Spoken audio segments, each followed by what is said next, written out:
Banza London TV.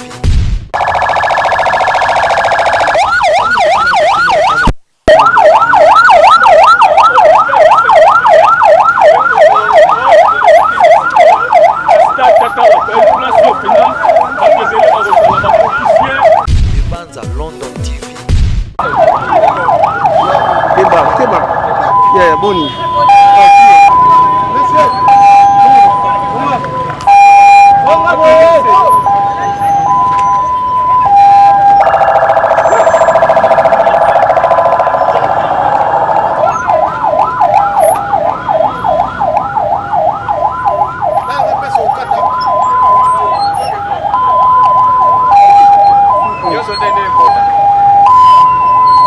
Banza London TV.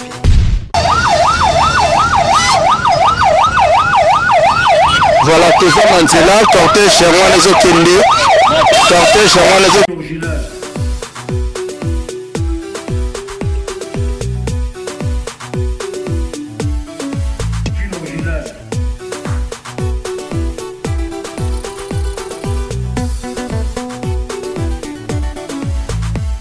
Banza London TV.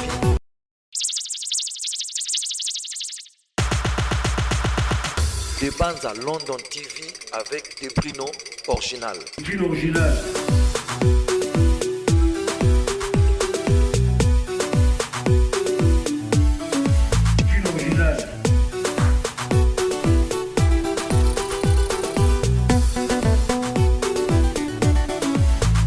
De Banza London TV avec des Bruno original.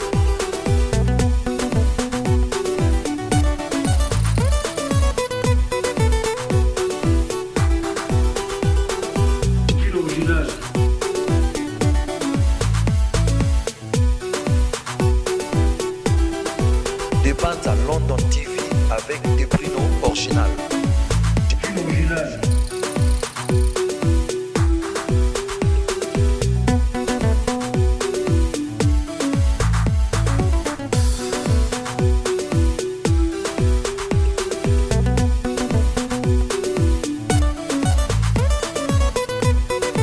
De Banza London TV avec des Bruno original.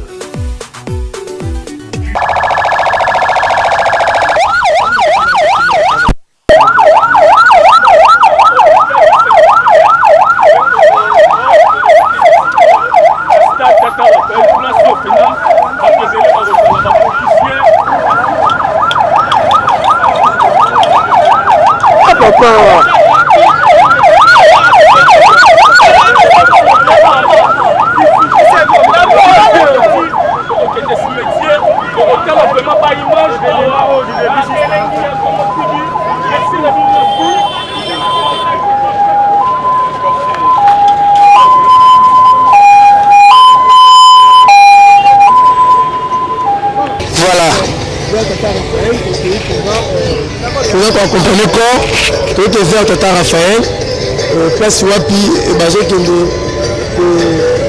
exposé corps, la maman blanche, la carte il y a stade Tata Raphaël. Ah, bah c'était pour Iné, la rade à 50 ans, et tout est accompagné ce corps Yango, Malembe, corps Yango, vers stade Tata Raphaël.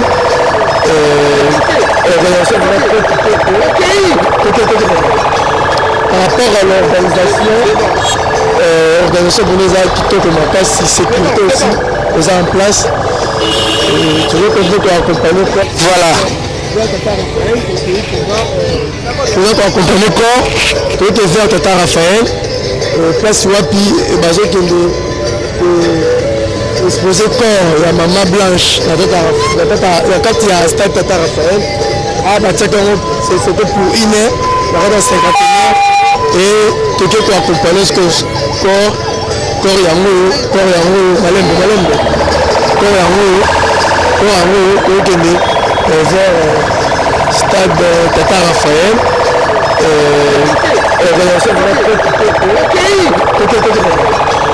Par rapport à l'organisation, organisation pour les plutôt que ma place, sécurité aussi, les en place.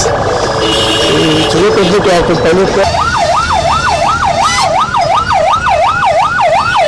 Voilà, toujours Mandela, cortège chez moi les autres cortège chez moi les autres.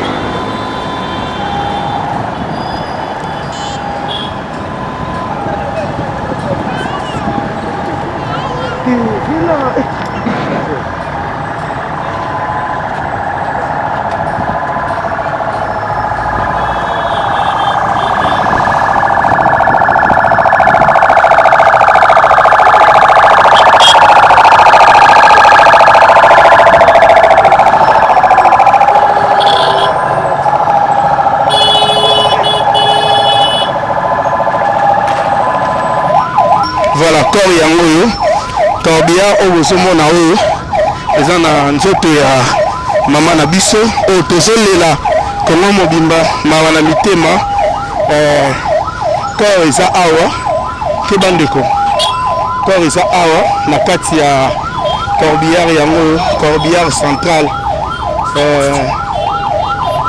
corbillard central yango eza na corps ya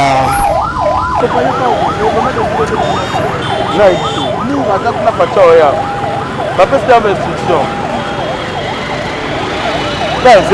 zela ndamu bamote yango wana pembe na kor toke makasi zelaka soka wa bouge eleki toke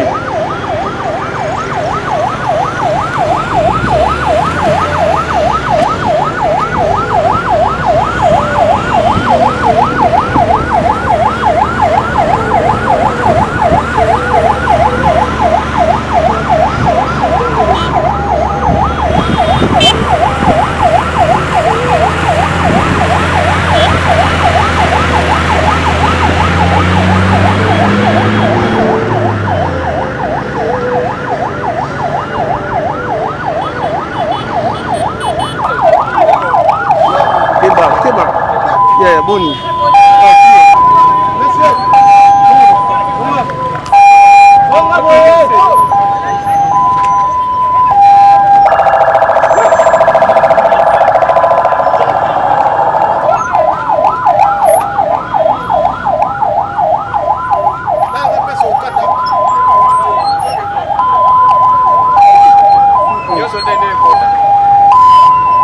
Na kati ya stade pour rendre dernier hommage à Maman Blanche, nous avons vraiment l'entrée, nous avons malin, jusqu'à ce que nous avons comme place exposé corps, place exposé corps à Maman Blanche, où nous sommes fidèles là-bas à Nzambi, pour rendre Maman dernier hommage. Bonjour Maman. Bonjour. Voilà, tout le monde est venu en gourmand à Batou. Oui. Et là, jour où exposé corps à Maman Blanche, nous pouvons rendre hommage, donc on peut se au revoir. Ouais. Impressionnant par rapport à journaliste. Depuis hier, nous étions au stade. Vraiment, la jeunesse est déterminée pour aller en avant. Je pense que la génération qui vient, ils sont conscients de tout ce qui s'est en train de se passer en RDC. Ils étaient disciplinés du début à la fin. Nous étions là-bas toute la nuit. On est parti à 5h30. Tout le monde est revenu en ordre, bien Ils ont bien porté. Ça montre qu'ils aiment le changement. Donc la jeunesse a besoin du changement. Tel que je vois ici, la jeunesse est déterminée. Pour la mort de la maman, elle nous a laissé les exemples. Donc elle est partie au ciel. Cette femme, elle est restée peu de temps, mais elle a marqué sa vie. Alors toute la jeunesse féminine, je le voyais en tant qu'éducatrice, elles étaient là-bas pour observer comment est-ce qu'elle vivait avec son mari à partir de témoignages. Alors je pense que la jeunesse a tiré la leçon. Quand on est une femme mariée, comment est-ce qu'on peut se comporter vis-à-vis de ton mari? Comment tenir une communauté. Donc elle était jeune, mais tout le monde l'appelait maman. C'est pour dire que cette femme a marqué sa vie et elle avait des signes. Moi personnellement, dans mes visions là, il m'a dit porte. J'avais acheté le chapeau là de Messi. Ce que j'ai porté là, c'est lui qui m'a indiqué ça. Okay. C'est là où j'ai vu qu'elle est sainte. Puisque je ne l'ai jamais courtoyée. africains? Je n'ai jamais été dans leur église. Mais vous n'avez pas la compassion? Jamais. Je suis voilà, mbote na balanyo soit demain. Ah, tu as vraiment un cinquantenaire place wapi. Bicho bandeko prince touye pour rendre ma blanche tunasi dernier hommage. Hélas, la Pekisi Bisso, tu es arrivé à ta place, Batu Bafandi, à ta place, corps Isali, donc interdisé Bisso Tokoma, Bisso agent de presse, donc intercalé Bisso Tokoma, image en exclusivité, raison pour laquelle on a milieu les akuna musika, les akuna musika place bâti katafa, place plateau des corps, et la musika place p dans un pays ça bien message bandi comme Kimba. Ezapé Moussika. On ne sait pas, c'est par rapport à leur organisation. Tu évites pourquoi Salibon. Même les communautés congolaises, ce n'était pas le moment où passer d'Inglési. Ils pouvaient quand même coller et pas de Konabiso, Mike Lokamba na Afrika Elengi. Mike Lokamba a ça qui nous a naïe à la question, mais passer de laisser à extrapoler même à qui ne coûte de là, il y a des propos naïe et le coin c'est bien dit. Nous sommes des Bantous, un Bantou nyonso, tout yepi, tout ça qu'on a respect à mort, respect à mort. Donc normalement passer de laisser, naïe l'inconvénient je ne suis pas d'accord na ba propos passer de laisser ceux qui peut être en thérapie. Là, il y a un mengi. Bien que peut-être notre pasteur Marcelo, qui peut peut-être propos na sorti milatine mususu pour na bande comme ça catholique pour na papa wemba fait mener, mais c'était pas le moment, c'était pas vraiment le moment oyo biso ba congolais ou peut-être muninga na yemoko pasteur muninga na yemoko serviteur de Dieu ba ninga ne ba serviteur de Dieu ba lusele mandoki mutu oyo azali vraiment na passe na motema lokwa passer Marcelo azate biso nyonso donc on a biso bien de participer na deuil mais mutu azana douleur ezali passer Marcelo to mona bato nyonso ba ne ko chéri basi na bango suka pour mona ndenge suka passer Marcelo biso kike na okasa brosse à dents. Donc, abiki akene fome ko ba keno abane me ko brosser ta bande ko brosser me brosse moko. Là c'est que intimité la ke makas. Donc bolingo fome ça la ko perdre mutu oyo yo lingaka et ça la ka ma passe. Balobi ko sona okufo mona banani balingaka yo. Parce que réellement passer de lesibilo ko lobi ngo na motanda de bon cœur.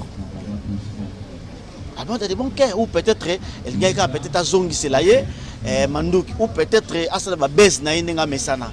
Mais en tout cas, ça m'a lamuté. Tout le monde n'a jamais bakimbangiste.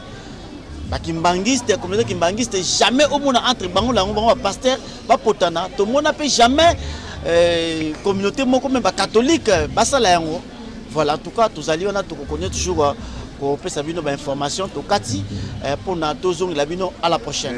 Voilà, les londe baboy na bango ba filmer pour des raisons oyo bango ba yebi. Voilà. Na hôtel va pas de kuna peut-être maman le besoin à kufa na lingi na été ba filmer comme le événement moi munene na habité mais du moins baboy ba filmer to yaki to kabuli mawa tant o ezata to compatir na libota to consoler libota o ba perdre ndeko et cause da mala minto ba africain to tigana npe ba blablabla to kablana mawa o comme les famille à pasteur Marcelo et comme la paix famille na biso et comme la paix famille na yo et comme ba famille nyonso pas si wana to compatir na libota to kablande mawana bango. Voilà. Déjà tous ala déjà quand yango déjà donc ezoya déjà donc ezoya ba petit ba filmer bazo ki mambangu ba ke wapi bazo ki mambangu qu'est-ce que tata Raphaël ata nzela ba filmer car nzela je pense pas ba image na ba tunde ba kima et ça la rappelle bien donc to continuer monsieur. Ouais donc maman Blanche Tunasi azaki fervente servante de l'Éternel oyo azeko sa musala na ye vraiment malamu et puis azaki humble une femme modèle ngaku na yebi ka kalate awa une femme modèle et loko esali ke batu bazolela maman basambela compassion te misu balanika ba vidéo na bazolela lokwa ndeko na bango je vous dis et héros il fait na boulot oyebi Martin mais na ye awa pona compatir na véhiculer pe message ya bien ko esa batu maman Blanche et Tunasi akufi trop jeune. Tant maman akufi nga sa émission directe. Na senga mbon. Na informer bato bazo nanga corps ekoya mu colonie, n'est-ce pas corps est commis déjà à Kinshasa. Matanga koza place boeza na chapiteau ya Boboto tout ça. Na salle on na esprit à compassion, esprit à souci à maman blanche. Moi j'ai pas connu maman blanche. Voilà. Na izuka ba message azayi hotel azayi ko lo ba ndenge papa tunasi azayi